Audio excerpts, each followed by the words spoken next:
जय श्री कृष्णा। राधे राधे। राजा परीक्षित ने पूछा, भगवन,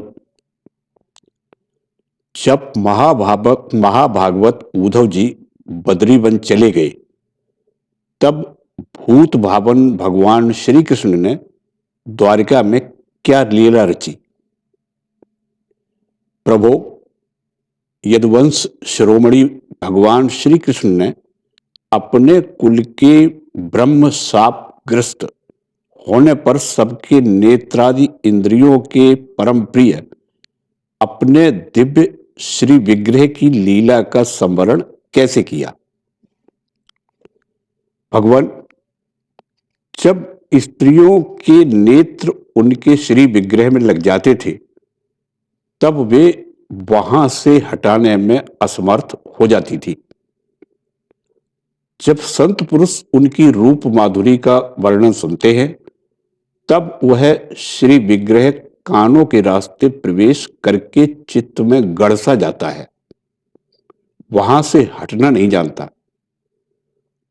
उसकी शोभा कवियों की काव्य रचना में अनुराग का रंग भर देती है और उनका सम्मान बढ़ा देती है। इसके संबंध में तो कहना ही क्या है।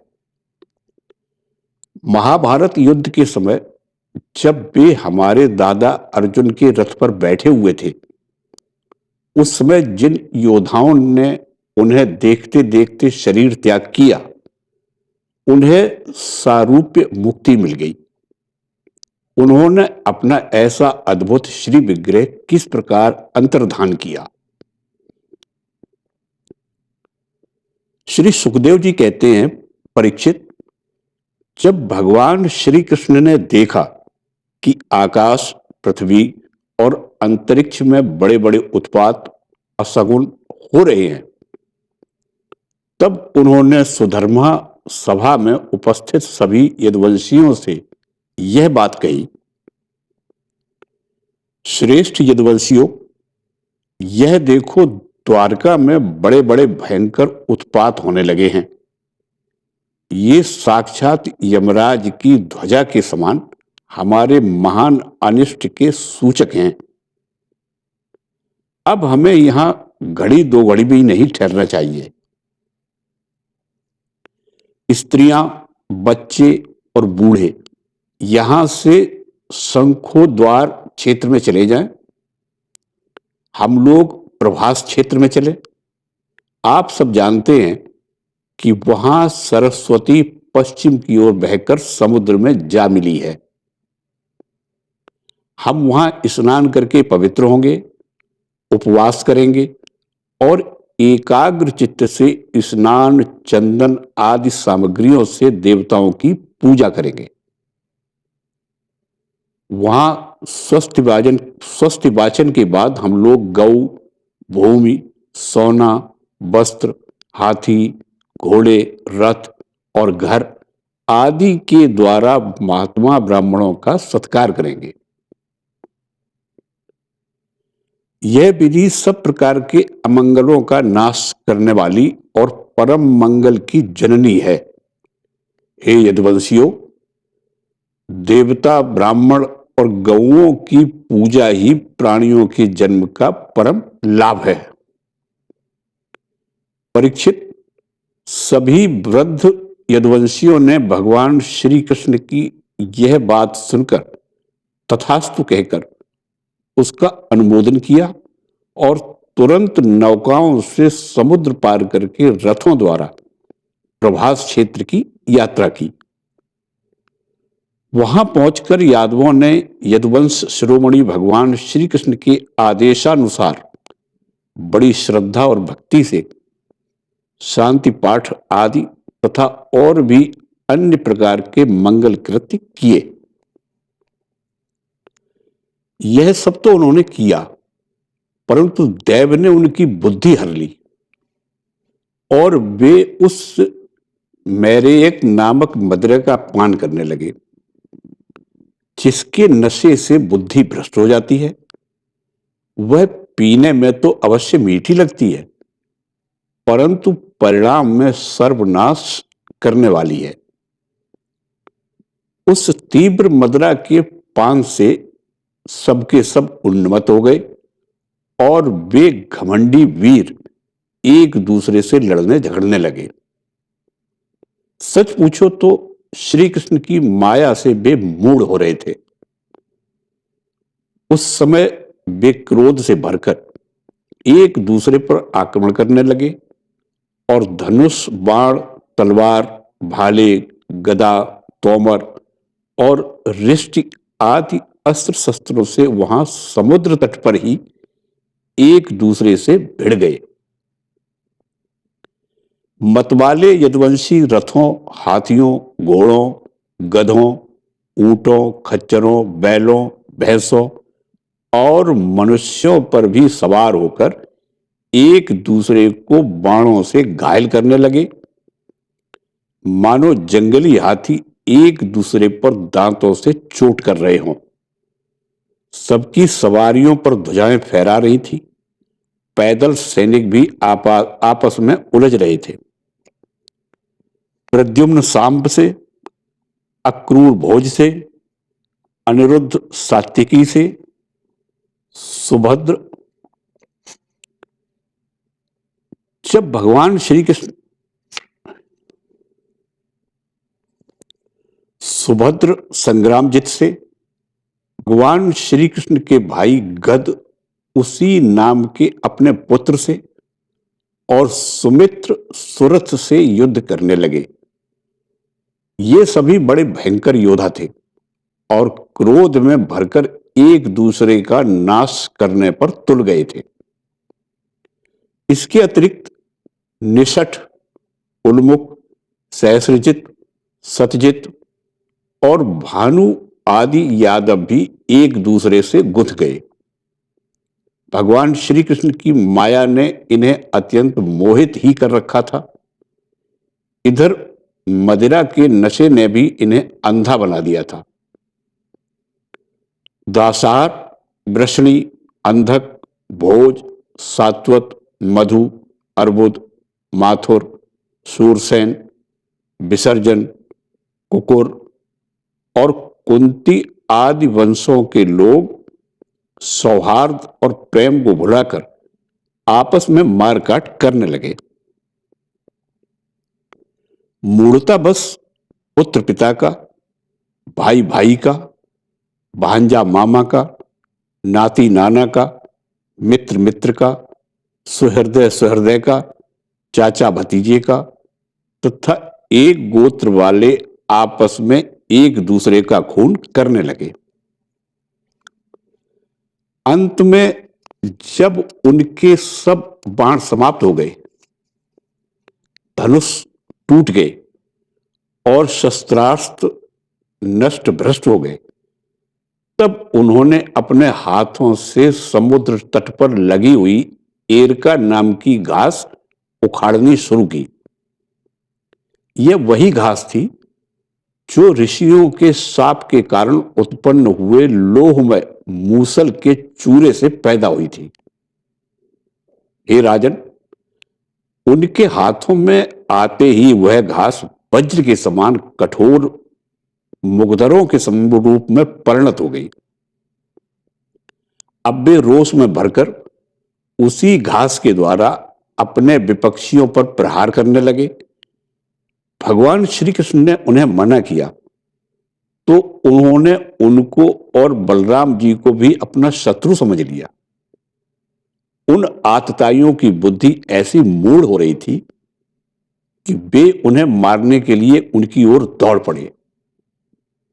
कुरुनंदन, अब भगवान श्री कृष्ण और बलराम जी भी क्रोध में भरकर युद्ध भूमि में इधर उधर विचरने और मुट्ठी की मुट्ठी एरका घास उखाड़ उखाड़ कर उन्हें मारने लगे। एरका घास की मुट्ठी ही मुगदर के समान चोट करती थी। जैसे बाणों की रगड़ से उत्पन्न होकर दावानल बांसों को ही भस्म कर देता है, वैसे ही ब्रह्म शाप से ग्रस्त और भगवान श्री कृष्ण की माया से मोहित यदुवंशियों के स्पर्धा मूलक क्रोध ने उनका ध्वंस कर दिया। जब भगवान श्री कृष्ण ने देखा कि समस्त यदुवंशियों का संहार हो चुका, तब उन्होंने यह सोचकर संतोष की सांस ली कि पृथ्वी का बचा खुचा भार भी उतर गया। परीक्षित, बलराम जी ने समुद्र तट पर बैठकर एकाग्र चित्त से परमात्म चिंतन करते हुए अपने आत्मा को आत्म भाव में स्थिर कर लिया और मनुष्य शरीर छोड़ दिया।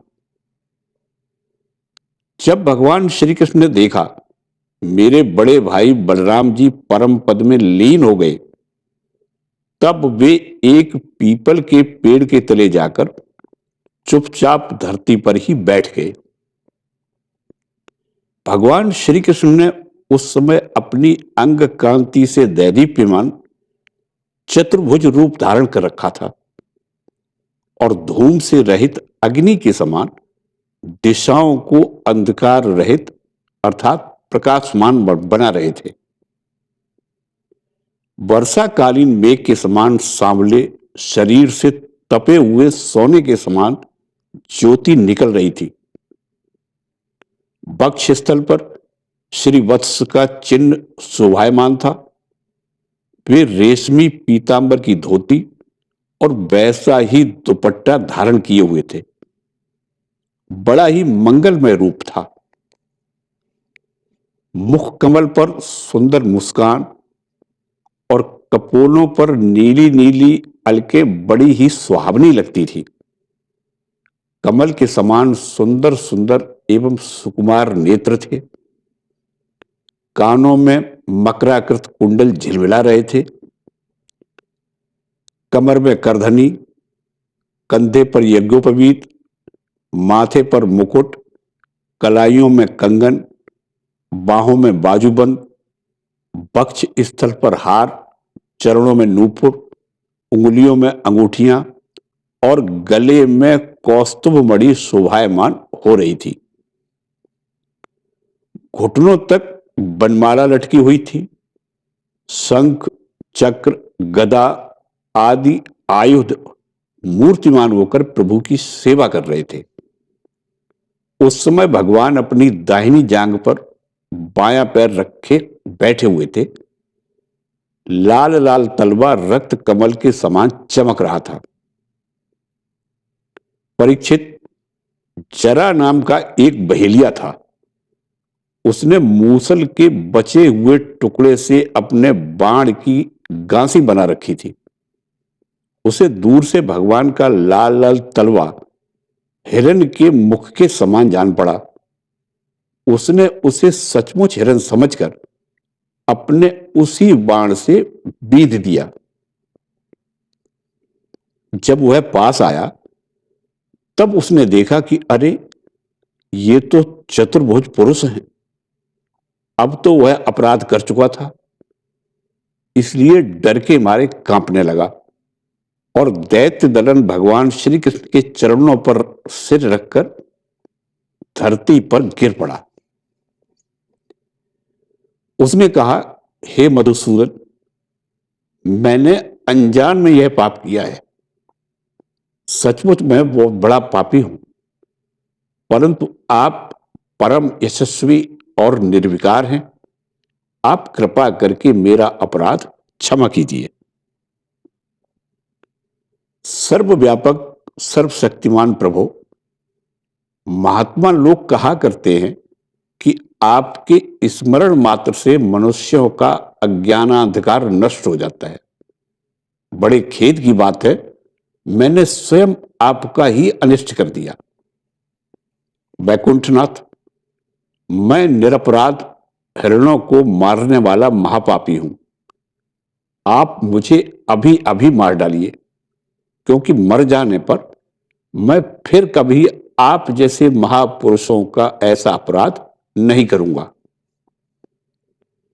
भगवान, संपूर्ण विद्याओं के पारदर्शी ब्रह्मा जी और उनके पुत्र रुद्र आदि भी आपकी योग माया का विलास नहीं समझ पाते, क्योंकि उनकी दृष्टि भी आपकी माया से आवृत है।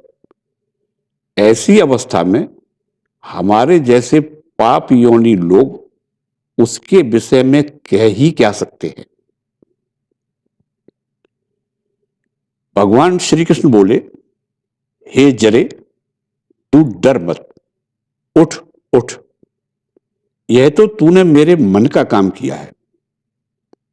जा, मेरी आज्ञा से तू उस स्वर्ग में निवास कर जिसकी प्राप्ति बड़े बड़े पुण्यवानों को होती है। श्री सुखदेव जी कहते हैं, परीक्षित, भगवान श्री कृष्ण तो अपनी इच्छा से शरीर धारण करते हैं। जब उन्होंने जरा व्याध को यह आदेश दिया तब उसने उनकी 3 बार परिक्रमा की, नमस्कार किया और विमान पर सवार होकर स्वर्ग को चला गया। भगवान श्री कृष्ण का सारथी दारुक उनके स्थान का पता लगाता हुआ उनके द्वारा धारण की हुई तुलसी की गंध से युक्त वायु सूंघकर और उससे उनके होने का स्थान का अनुमान लगाकर सामने की ओर गया। दारुक ने वहां जाकर देखा कि भगवान श्री कृष्ण पीपल के वृक्ष के नीचे आसन लगाए बैठे हैं। असह तेज वाले आयुध मूर्तिमान होकर उनकी सेवा में संलग्न है। उन्हें देखकर दारुक के हृदय में प्रेम की बाढ़ आ गई। नेत्रों से आंसू की धारा बहने लगी। वह रथ से कूदकर भगवान के चरणों पर गिर पड़ा। उसने भगवान से प्रार्थना की, प्रभु, रात्रि के समय चंद्रमा के अस्त हो जाने पर राह चलने वालों की जैसी दशा होती है, आपके चरण कमलों का दर्शन न पाकर मेरी भी वैसी ही दशा हो गई है। मेरी दृष्टि नष्ट हो गई, चारों ओर अंधेरा छा गया है। अब न तो मुझे दिशाओं का ज्ञान है और न मेरे हृदय में शांति ही है। परीक्षित, अभी दारुक इस प्रकार कह ही रहा था कि उसके सामने ही भगवान का गरुड़ ध्वज रथ पताका और घोड़ों के साथ आकाश में उड़ गया। उसके पीछे पीछे भगवान के दिव्य आयुध भी चले गए। यह सब देखकर दारुक के आश्चर्य की सीमा नहीं रही। तब भगवान ने उससे कहा, दारुक, अब तुम द्वारका चले जाओ और वहां यदुवंशियों के पारस्परिक संहार, भैया बलराम जी की परम गति और मेरे स्वधाम गमन की बात कहो। उनसे कहना कि अब तुम लोगों को अपने परिवार वालों के साथ द्वारका में नहीं रहना चाहिए। मेरे न रहने पर समुद्र उस नगरी को डुबो देगा। सब लोग अपनी अपनी धन संपत्ति, कुटुंब और मेरे माता पिता को लेकर अर्जुन के संरक्षण में इंद्रप्रस्थ चले जाएं। दारुक, तुम मेरे द्वारा उपदिष्ट भागवत धर्म का आश्रय लो और ज्ञान निष्ठ होकर सबकी उपेक्षा कर दो और इस दृश्य को मेरी माया की रचना समझकर शांत हो जाओ। भगवान का यह आदेश पाकर दारुक ने उनकी परिक्रमा की और उनके चरण कमल अपने सिर पर बांध रखकर बारंबार प्रणाम किया। तदंतर वह उदास मन से द्वारका के लिए चल पड़ा। जय श्री कृष्ण। राधे राधे।